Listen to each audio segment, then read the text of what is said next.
आपके साथ विभा उपाध्याय। बुलेटिन की शुरुआत इस वक्त बड़ी खबर के साथ। हाइपरसोनिक मिसाइल का सफल परीक्षण किया गया है। हाइपरसोनिक मिसाइल सटीक निशाना लगाने में सक्षम है और रक्षा मंत्री राजनाथ सिंह ने डीआरडीओ को इसे लेकर बधाई दी है।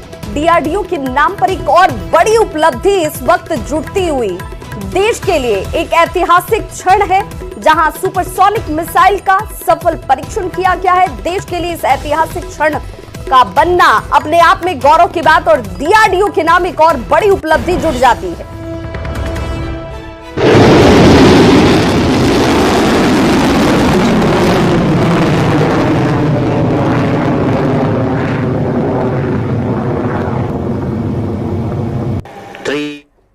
और झारखंड के खूंटी से इस वक्त बड़ी खबर आ रही है, जहां एसबीआई के एटीएम को चोरों ने निशाना बनाया और 12 लाख की चोरी की घटना को अंजाम दिया है। एटीएम काटकर 12 लाख रुपए चोरों ने उड़ा लिए हैं। अज्ञात चोरों ने इस वारदात को अंजाम दिया। मुरहू थाना के बिचना गांव में घटना हुई है, जहां पर डीएसपी वरुण रजक ने इस चोरी की घटना की पुष्टि भी कर दी है। तो खूंटी से ये बड़ी खबर, जहां एसबीआई के एटीएम, तस्वीरें आपके सामने और देखिए कैसे इस एटीएम को निशाना बनाया गया।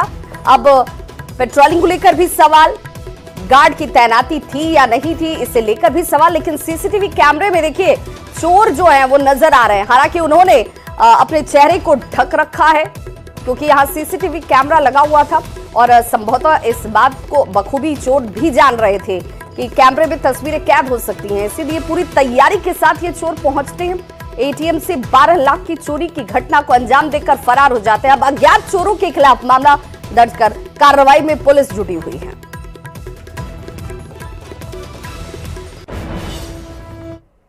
बक्सर के सिमरी प्रखंड के नागपुर गंगा घाट पर हिंदू धर्म के लोगों से जबरन धर्म परिवर्तन कराने के मामले ने अब तूल पकड़ लिया है। इस मामले को लेकर स्थानीय लोगों में जबरदस्त आक्रोश देखा जा रहा है।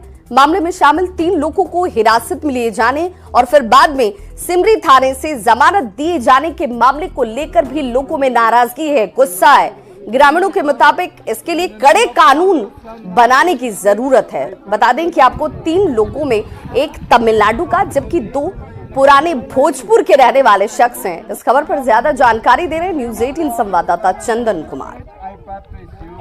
बक्सर जिले के सिमरी थाना क्षेत्र के नगपुरा गंगा घाट पर हुए धर्मांतरण मामले में लगातार नए खुलासे हो रहे हैं। वहीं इसी सिमरी थाने से जुड़ा हुआ यह मामला बताया जा रहा है, जहां की थाना क्षेत्र के नागपुरा स्थित गंगा घाट पर उस सुनसान वाले इलाके में लोगों का धर्म परिवर्तन कराया जा रहा था और तभी अचानक गांव वालों को इसकी जानकारी मिली और मौके पर पहुंचे लोगों ने इस सारे खेल को बिगाड़ दिया, जिसके बाद स्थानीय लोगों के द्वारा इसी सिमरी थाने में आवेदन देकर मामला दर्ज कराया गया, जिसके बाद 3 लोगों को हिरासत में लिया गया था। वहीं उनको यहीं थाने से जमानत दे दी गई। वहीं घटना के बाद लगातार इस इलाके में चर्चाओं का बाजार गर्म है, लेकिन पुलिस प्रशासन इस तमाम पहलुओं पर जांच कर रही है ताकि जो इसमें लोग शामिल हैं उन तक पहुंचाया जा सके और उन पर कार्रवाई की जा सके। वहीं थाने से बेल दिए जाने के मामले को लेकर के स्थानीय लोगों में काफ़ी आक्रोश का माहौल है और वहीं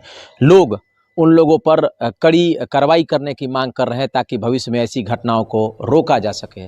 चंदन कुमार, न्यूज़ 18 सिमरी, बक्सर। खबर नवादा से, जहां रजौली थाना क्षेत्र के मुरहेना गांव में दलित महिला की धारदार हथियार से मारकर हत्या कर दी गई। महिला की पहचान कलावती देवी के तौर पर की गई है। परिजनों ने कहा कि 1985 में सरकार ने भूमि आवंटित किया था और लंबे समय से परिवार उसी जमीन पर खेती कर रहा था, लेकिन उस जमीन पर गांव के ही उमा यादव, किशुन यादव समेत 6 लोग जमीन को हड़पने का दबाव बनाना शुरू कर देते हैं। जमीन विवाद को लेकर इससे पहले भी कई बार मारपीट हुई थी। कलावती देवी खेत में धान की कटाई कर रही थी और तभी उनके ऊपर हथियार से हमला किया जाता है। 6 लोगों पर यह आरोप है और इसके बाद कलावती देवी की दर्दनाक मौत हो जाती है। फिलहाल पुलिस ने शव को पोस्टमार्टम के लिए भेजा और आरोपियों को पकड़ने के लिए छापेमारी शुरू कर चुकी है।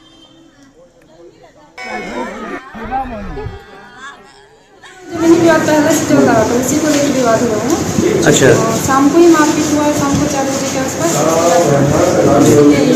ये मारपीट किया गया है और सर क्या चीज़ से मारा गया है? वो तो हम लोग भी देखेंगे। अभी आपने बॉडी को देखा तो क्या कुछ देखे मैडम, क्या कुछ पता चला? वही किसी धारदार हथियार से उनको मारा गया है। कोई गिरफ्तारी इस मामले में अभी तक? वो छापेमारी चल रही है, हमारे थाना की जो टीम है। उमा यादव, किशुन यादव, मुकेश यादव, राजेश यादव और दिल्ली यादव सब आके हर में हथियार पहले मारा, गोड़ को फलसा से काट दिया एकदम। उसके बाद भाला है वो भोंक दिया, एगो छुरा मार दिया माथा में, फिर पिस्तौल से जैसे पाया वैसे चूर चार दिया एकदम। पटना में 15 अगस्त 2025 से मेट्रो चलाने की योजना है। मलाही पकड़ी से बैरिया तक पहली मेट्रो ट्रेन जो है वो चलने वाली है। प्राइमरी कॉरिडोर के लिए सरकार ने रकम भी दे दी है। डीएमआरसी को सरकार की तरफ से 115 करोड़ रुपए दिए गए हैं। 3 बोगी वाली मेट्रो ट्रेन की खरीद की जाएगी। पटरी, लिफ्ट और एस्केलेटर की भी खरीद इस रकम से की जाएगी। यानी कि अब बहुत लंबा इंतजार आपको नहीं करना होगा। 15 अगस्त 2025 से मेट्रो की योजना की शुरुआत, और ऐसे में मलाही पकड़ी से बैरिया तक आप मेट्रो की सवारी कर पाएंगे। पटना में मेट्रो ट्रेन की शुरुआत अगले साल 15 अगस्त से शुरू हो जाएगी। यानी 15 अगस्त 2025 को पटना में मेट्रो की पहली ट्रेन दौड़ेगी। और ये जो तस्वीर हम आपको दिखा रहे हैं, मलाही पकड़ी की ये तस्वीर है, और यहीं से मेट्रो की पहली ट्रेन जो है वो खुलेगी। इसके लिए राज्य सरकार, पटना मेट्रो रेल कॉरपोरेशन और दिल्ली मेट्रो रेल कॉरपोरेशन की ओर से जोर शोर से तैयारियां शुरू कर दी गई है। पटना मेट्रो के प्राथमिक कॉरिडोर में मेट्रो का परिचालन वॉकी टॉकी के सहारे किया जाना है, और इस कारण इसकी रफ्तार औसत गति 80 किलोमीटर प्रति घंटे से कम होगी। कुल मिलाकर जो तैयारियां की गई है उसके हिसाब से 15 अगस्त 2025 को यहीं से यानी मलाही पकड़ी से खेमनीचक, भूतनाथ, 0 माइल और आईसीपीटी के बीच परिचालन प्रारंभ करने की योजना बनाई गई है। फंड मिलने में देरी होने के कारण प्राथमिक कॉरिडोर और कॉरिडोर 2 में सिग्नल, ट्रेन के डिब्बे समेत अन्य उपकरण लगाने के लिए टेंडर अभी जारी नहीं हो सका है। इसी कारण बिहार सरकार ने 15 अगस्त 2025 को मेट्रो का परिचालन प्रारंभ कर डीएमआरसी को देने के लिए 115 करोड़ रुपए की स्वीकृति दी है, जिससे प्राथमिक कॉरिडोर के लिए 3 डब्बे वाली एक ट्रेन, मेट्रो लाइन के लिए पटरी और लिफ्ट और एस्केलेटर की खरीद की जाएगी। जानकारी जो मिली है उसके हिसाब से टीटागढ़ रेल सिस्टम लिमिटेड की ओर से निर्मित ट्रेन का पटना के प्राथमिक कॉरिडोर में इस्तेमाल किया जाएगा, जिसका निर्माण पुणे में किया जा रहा है। डिपो का निर्माण लगभग 30.5 हेक्टेयर जमीन पर किया जा रहा है, जिसके 19.2 हेक्टेयर जमीन पर वर्कशॉप और 11.3 हेक्टेयर पर व्यवसायिक केंद्र का निर्माण किया जाना है, जिसका निर्माण जून 2025 में पूरा कर लिया जाएगा। प्राथमिक कॉरिडोर में चलने वाली ट्रेन डिपो से ही प्रतिदिन आवागमन के लिए प्रारंभ किया जाएगा। डिपो में प्रशासनिक भवन, auxiliary sub station building, auto coach, washing plant, workshop shed, inspection shed, internal cleaning shed, तमाम तरह के निर्माण का कार्य जो है वो शुरू किया गया है। कॉरिडोर 2 में मेट्रो का आवागमन शुरू होने के बाद इस सिग्नल के सहारे मेट्रो का परिचालन होगा। कैमरा पर्सन मनीष जुनेजा के साथ संजय कुमार, न्यूज़ 18 पटना। और यूपी में एक बार फिर से ट्रेन को पलटाने की साजिश रची गई और बड़ा हादसा होने से बचा है। इज्जत नगर रेल मंडल के बरेली पीलीभीत ट्रैक के दिबनापुर स्टेशन की ये तस्वीर आपके सामने है, जहां पर खुरापातियों ने रेलवे ट्रैक पर सीमेंट बेंच और रेल पटरी का कटा हुआ टुकड़ा ही रख दिया। मालगाड़ी के लोको पायलट को कुछ टकराने का एहसास होता है और उसने यहां पर सूझबूझ दिखाते हुए ट्रेन को रोका। ट्रैक पर रेलवे की ही टूटी हुई सीमेंटेड बेंच और रेल पटरी का एक टुकड़ा देखिए कैसे रखा गया था। रेल कंट्रोल को इसकी सूचना हालांकि दी गई। आरपीएफ, इंजीनियरिंग और ऑपरेटिंग विभाग के अधिकारी घटनास्थल पर पहुंचे। अब इस मामले की जांच पड़ताल शुरू कर दी गई है और 2 वस्तुओं को हटाकर मालगाड़ी को हालांकि बाद में यहां से रवाना किया गया। हाफिजगंज थाने में अज्ञात लोगों के खिलाफ मुकदमा दर्ज हुआ है।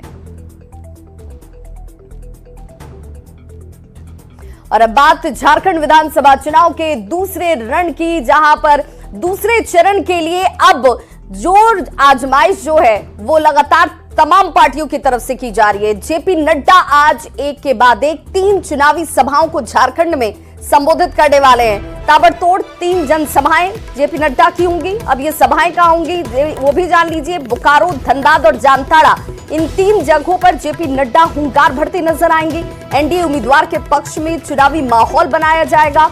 एनडीए उम्मीदवार के पक्ष में वोट की अपील की जाएगी।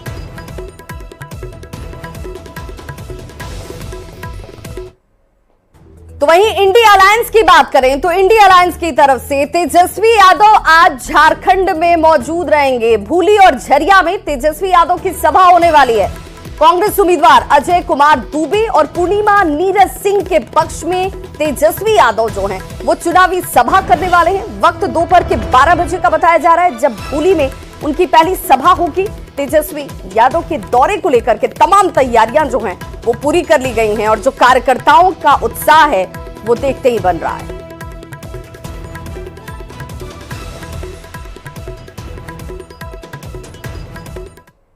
और अब बात प्रधानमंत्री नरेंद्र मोदी के विदेश दौरे की। तो प्रधानमंत्री नरेंद्र मोदी रविवार को नाइजीरिया पहुंचे और इस दौरान अबुजा पहुंचने पर नाइजीरिया की संघीय राजधानी क्षेत्र के मंत्री नेसोम एजे नवो विके ने पीएम मोदी का स्वागत किया और उन्हें शहर की चाबी भेंट की गई। पीएम कार्यालय ने अबुजा पहुंचने के बाद पीएम मोदी के स्वागत समारोह का वीडियो भी जारी किया है। ये वो चाबी है जो उन्हें भेंट की जा रही है स्वागत स्वरूप, और इसका वीडियो जो है वो जारी किया गया है।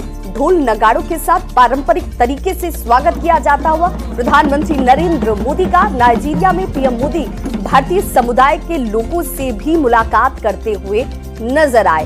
भारतीय लोगों ने पीएम का इस दौरान भव्य स्वागत किया। ये भारतीय समुदाय के लोग जो हाथों में भारत का झंडा लेकर बड़े छोटे हर उम्र के लोगों की मौजूदगी आपको नजर आ रही होगी। और इन 3 तस्वीरों के जरिए देखिए कैसे पीएम मोदी का नाइजीरिया में भव्य स्वागत किया गया। नाइजीरिया पहुंचते हुए प्रधानमंत्री नरेंद्र मोदी अपने विशेष विमान से ढोल नगाड़ों के साथ उनका स्वागत, और मराठी समुदाय के लोगों ने देखिए कैसे यहाँ पर उनका स्वागत किया। झूमते नाचते लोग भव्य तरीके से स्वागत और भाव विभोर होते हुए लोगों को भी देखा जा सकता है जो अपने बीच प्रधानमंत्री नरेंद्र मोदी को देख रहे थे।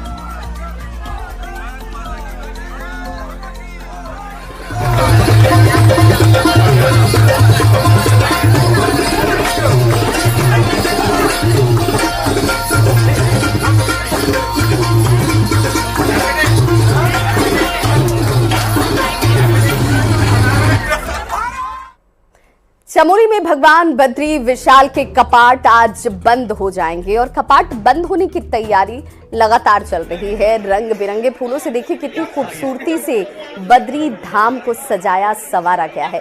भगवान बद्री विशाल का मंदिर आज रात 9:07 पर शीतकाल के लिए बंद हो जाएगा। ये परंपरा है और ऐसे में भगवान बद्री विशाल के कपाट बंद करने के लिए बड़ी संख्या में जब तीर्थ यात्री बद्रीनाथ धाम पहुंच रहे हैं वो इस क्षण का गवाह बनना चाहते हैं। पंच पूजा के चौथे दिन आज माता लक्ष्मी को कढ़ाई भोग लगाया गया और इसके साथ ही माता लक्ष्मी की विशेष पूजा अर्चना और लक्ष्मी को गर्भगृह में विराजमान होने का न्योता भी दिया गया। बद्रीनाथ धाम में अभी तक 14,10,000 से ज्यादा श्रद्धालु जो हैं वो पहुंच चुके हैं। लगभग 14,10,000 से भी अधिक यात्री तीर्थयात्री बद्रीनाथ धाम को पहुंच चुके और लगभग 16,52,000 के आसपास जो यात्री हमारे केदारनाथ भगवान को पहुंचे और उसके 3 नंबर हमारे कपाट बंद हो चुके थे और लगभग 30 लाख से अधिक यात्री जो हैं दोनों धामों में पहुंची और बहुत ही अच्छी तरीके से हमारे दोनों बद्रीनाथ केदारनाथ के जो तीर्थयात्री थे उन्होंने अच्छे से दर्शन किए। खबर अयोध्या से। भगवान श्री राम के विवाह को लेकर अयोध्या में तैयारियां जो हैं वो बेहद जोर शोर से चल रही हैं। इसी कड़ी में लगभग 500 लोग मां जानकी के धाम से अयोध्या भगवान श्री राम का तिलक करने के लिए पहुंच रहे हैं। ये लोग आज शाम अयोध्या पहुंचेंगे और 18 नवंबर को वैदिक रीति रिवाज के साथ 501 भार यानी कि तिलक का उपहार राम लला को सौंपा जाएगा। वैदिक रीति रिवाज के साथ राम सेवकपुरम में तिलक उत्सव होना है। मां जानकी के धाम से अयोध्या तिलक लेकर आने वाले मेहमानों का अयोध्या में भव्य स्वागत किया जाएगा।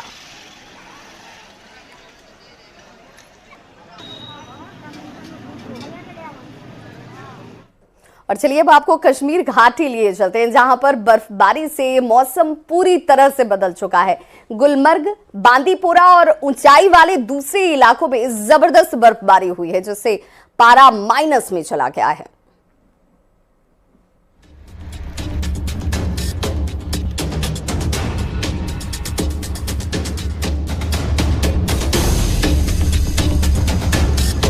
कश्मीर घाटी में बर्फबारी का मौसम चल रहा है। कुपवाड़ा हो, गुलमर्ग हो, बांदीपोरा हो या फिर गुरेज, हर जगह बर्फ की चादर बिछी हुई है।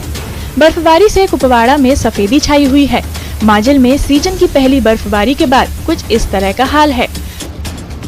चोटियों से लेकर पेड़ों तक बर्फ ही बर्फ है। हिमवर्षा से घर के घर बर्फ से ढके हुए हैं। सड़कों पर भी बर्फ की मोटी परत जमी हुई है। शोपिया के मुगल रोड और घाटी के ऊंचाई वाले इलाकों में जबरदस्त स्नोफॉल हुआ है। लगातार बर्फबारी होने से कश्मीर घाटी में मौसम का मिजाज बदलने लगा है, जिससे पारा तेजी से लुढ़का है। गुलमर्ग में हर तरफ बर्फ की सफेदी छाई है। जो टूरिस्ट यहाँ पहुँचे हैं उनके लिए ये बेहद ही खास मौका है। बर्फबारी देखना मनमानी मुराद के पूरे होने जैसा है। न्यूनतम तापमान -3 डिग्री तक पहुँच गया है।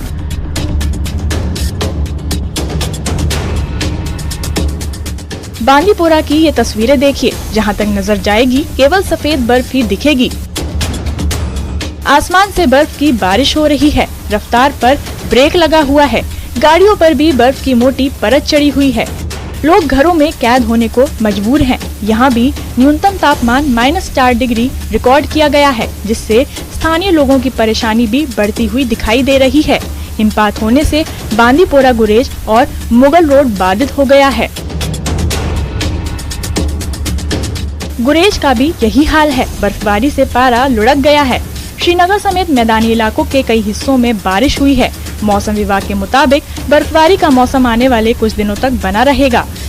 वेस्टर्न डिस्टर्बेंस की वजह से घाटी में मौसम ने करवट ली है। शीतलहर के साथ ठंडक बेतहाशा बढ़ गई है। ऊंचाई वाले इलाकों में हल्की बारिश के साथ बर्फबारी होने की संभावना है। Bureau report, news 18।